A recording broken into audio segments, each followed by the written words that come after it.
Disaster movies. People have an affinity for them since the 70s. They had kind of been there, but found a reemergence in the 90s and still goes on to this day. And everyone has a disaster movie they either love or a guilty pleasure of watching, or at the very least, they either love or hate the genre as a whole. I'm somebody who's never been particularly like crazy about the genre. There's maybe like some few gems, but if there is one disaster movie I will say that I have a blast while watching,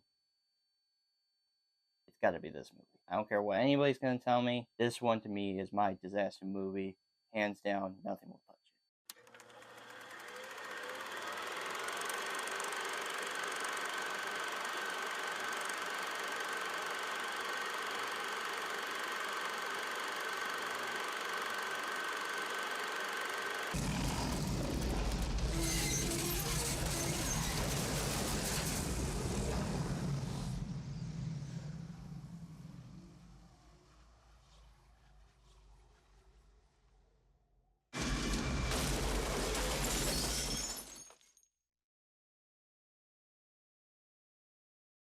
Twister is directed by Jan de Bont, the man that brought us Speed, and written by Michael Crichton and Anne-Marie Martin. Film stars Helen Hunt, Bill Paxton, Jami Gertz, and Cary Elwes. According to IMDb's plot synopsis, two storm chasers on the brink of a divorce must work together to create an advanced weather alert system by putting themselves in the crosshairs of extremely violent tornadoes. Disaster movies have been popular since the 70s, but saw, like I said, a reemergence in the 90s and continues to this day. We still keep on getting them. This year we had one disaster movie that, we'll get to in another review. But for now, Twister was one of those movies in the 90s that came out during that reemergence. And I gotta tell you, I have a fondness for this film ever since I was a kid. I remember watching this movie when I was young and thinking that this was so cool. This was so awesome. Sure, it could be dumb, goofy, or stupid to some, or even people thinking that this is aged super poorly, whatever the case may be. This movie, I can't get enough of this. This movie is a lot of fun for me, and I still enjoy the movie all these years later. Now, I won't deny, don't get me wrong, there are a few problems. It's not like I walked in with my rose tinted glasses, when I rewatched it, as always, with even movies that I grew up watching. I'm going to take the nostalgia glasses off, put on my real glasses, and be like, all right, let me watch it with fresh new eyes. Let's see how this goes. And yeah, there are a few problems that I have with this movie that I will point out in this review, but I want to focus at the very least on the positives, if we can get through those. Performances are entertaining. Helen Hunt is headstrong and daring as Dr. Joe Harding, a meteorologist who wants to get a better understanding of how these tornadoes work with this alert system called Dorothy, which is of course a nod to Wizard of Oz because it is designed, or at the very least it has an image of Dorothy from the Wizard of Oz as an inspiration of the idea of getting inside these tornadoes and have a better understanding that could help prevent disasters, or at the very least help people get to safety with them. Hunt knows when to be determined but stubborn, with risking her life to understand what these tornadoes patterns are supposed to be. That is her whole goal, especially in this movie. It does explain like why she does it. I mean, at the very beginning of the movie you see why, but she is so determined that yeah, she is willing to risk everything just to understand these tornadoes. And I really enjoyed how much Helen Hunt does feel headstrong. She does feel like somebody who will throw herself into any situation regardless on how dangerous can be just to get the information. And that is how much you can find yourself enjoying her, especially I did in this film. She's a blast. Bill Paxton, the late Bill Paxton. I will always love this man. I miss him a lot, even after watching this movie. Still miss him. Is charming and lovable as Bill Harding, an ex-storm chaser and Joe's strange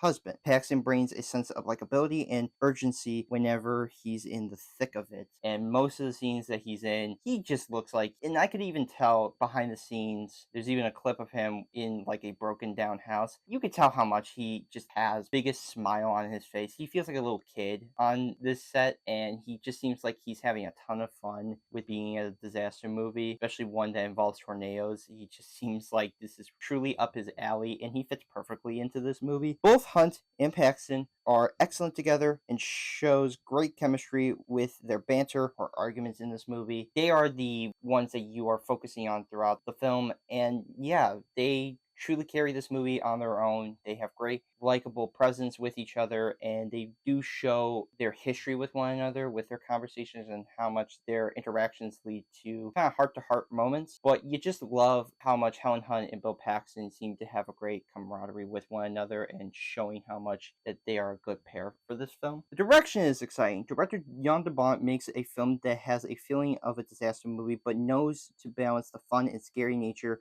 of these tornadoes. It's a thrilling time. Jan de Bont started off his career as a cinematographer. He had done some high prolific movies, like for example, he did Die Hard. So when Speed came out, which was his first film that he did, it was an exhilarating time, and he still brought that same nature from Speed to this, because Jan de Bont just really wants to make this the most chaotic but also full immersive experience of being inside a tornado. And seeing him, as much as there's probably conflicted reports on how much he was on set, I'm just saying how he directed things and how he wanted the tornadoes to appear in this film, and how much the actors are supposed to get this sense of urgency whenever they're going after tornadoes, or having the thrilling fun aspects of going straight after them, and then you're just hearing like loud music being played in the background. You could tell how much that Jan de Bont really wanted this to be a fun but also thrilling time for audiences to understand why storm chasers do what they do, but also to see what it's like to encounter these tornadoes up close and personal. And I think he succeeds in that regard. The cinematography is intense. Cinematographer Jack N. Green manages to capture the intensity of the tornadoes and the beauty and the beautiful sides of Oklahoma, making sure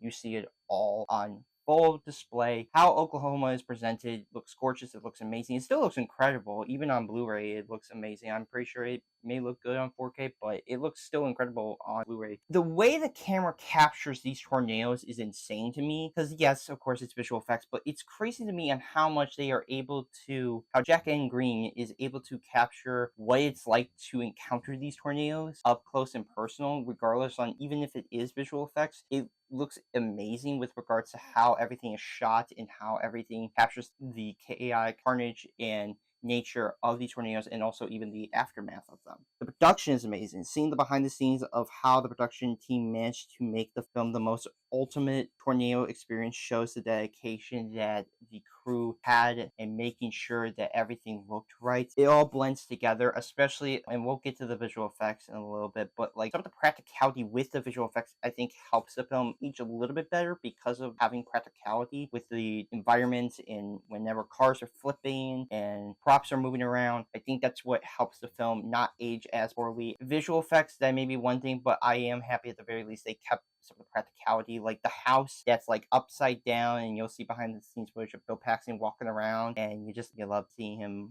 acting like a kid on that set. But that's an actual set. They built that set to make it look like an upside down house, or like a sideways house, and it's incredible to see how much they were able to make it all look amazing. And I think this was actually lower than $100 million, so for this movie to be less than that, I think is astonishing in of itself. The music is fun. Composer Mark Messina, who did, I think, the first Bad Boys movie, makes a score that balances the scary and adventurous nature of storm chasing. It also has a fun soundtrack with some licensed music sprinkled throughout this movie, but Mark Messina, he knows how to balance the fun but also the scary elements of why people are afraid of these tornadoes, and I think it works well, and I think he knows how to make it all feel seamless in this movie. The story is crazy. Following these storm chasers as they risk their lives following these deadly tornadoes is just insane to me, but also just fun. When I know the story is nothing too amazing, but it's fun. I don't care if maybe there's problems with it, but in the end, I still have a blast. It's both thrilling and a fun time at the same time. The pacing and runtime is constant. Each scene feels like there's never a dull or slow down moments. With a runtime of 1 hour and 53 minutes, it's fast paced. There's never a moment where everything just drags or stalls out. It all keeps on going. Even in down moments, it doesn't feel like they take their sweet time with making this like a soap opera. At the very least, it keeps the film going and gets you going to the next storm chase that they're going for. So at the very least, it doesn't slow down in that regard. Though a fun ride, it can be a rough one at certain points, and I won't deny, even I have to admit, there are some moments where I could be like, that's not always that great. So here are now the negatives that I saw. The visuals haven't aged all that well, though helped by the practical effects that are used throughout this movie. The visuals don't hold up as much anymore, and you can also see sometimes the green screen in certain scenes. I understand these were Oscar nominated effects back in 1996. I understand that, but there's something about how time has changed in how visuals are seen, and to see the visual effects on full display still seems like they have not aged the best. It's not like the worst CGI, but there are moments where you can definitely tell that, yeah, they're playing with it a lot of the times. There's moments where you can tell that the visual effects on the green screen just don't hold up that well anymore. The side characters aren't presented that much as memorable, aside from Philip Seymour Hoffman and maybe Alan Ruck. I think those are the two side characters I could say that they do stand out a little bit more, especially Philip Seymour Hoffman, who I also miss too. Rest in peace to him as well. Most of the side characters aren't really that memorable. I feel like they're kind of just going along for the ride, and not a lot of them stand out. They kind of all just feel like characters to add to the crew than actual characters that feel like you care for, because most of the time they're just kind of along for the ride. This is one area that I wish they could have improved upon, and it does stink because, usually for a 90s movie, you usually look for a big cast at the very least can fill that void, and really Helen Hunt and Bill Paxton that make up this movie, and maybe Philip Seymour Hoffman and a little bit of Alan Ruck, but otherwise, most of the other side characters are just kind of there. The fiance subplot, to me, is kind of pointless. Having Bill have a fiance tag along for a portion of this film got old pretty quickly and a bit annoying. No throwing shade at Jami Gertz. I'm not saying that she's not a terrible actress. I'm not saying that at all. And even some of the writing can't always be that great, but it knows what it is. But if there is one part of this movie that I think they could have do without, it's definitely the fiance subplot, because I just think that, I say it's fast paced, but there are moments though where this plot line does come in, and it's something that you're just like, okay, could we just move past this? This is getting old. I kind of just want to get back to the tornadoes of it all. I feel like there could have been a way of not having this fiance subplot and have it just be with Bill and Joe and their estranged relationship, or not have that and just focus on the tornado chasing and still have conflict. But it just kind of seems like this was one part that I think they could have done without. Still, I have a fun time with this movie. It's a 90s gem that knows what it is from beginning to end. They are not trying to take this seriously at all. If anyone thinks that, please don't. There's a flying cow in this, okay? People, this is not supposed to be anything Oscar worthy, alright? It's rough around the edges, but it is still a good time. If you haven't gotten a chance, I highly recommend watching Twister. If you want a good disaster movie, this is one that I would definitely recommend. And for that, I'm giving Twister a 7 out of 10. It's a fun one. What more can you ask for? If you want a fun time, an enjoyable time, this is the best you're going to get with disaster movies, because a lot of times disaster movies can vary a lot of times, and this is one of the good ones. Definitely worth watching. Now I will give my review for Twisters, and then we will move on to the Deadpool movies, and then July can be over and move on to August. So yes, look forward to those reviews. Another movie TV show reviews coming soon.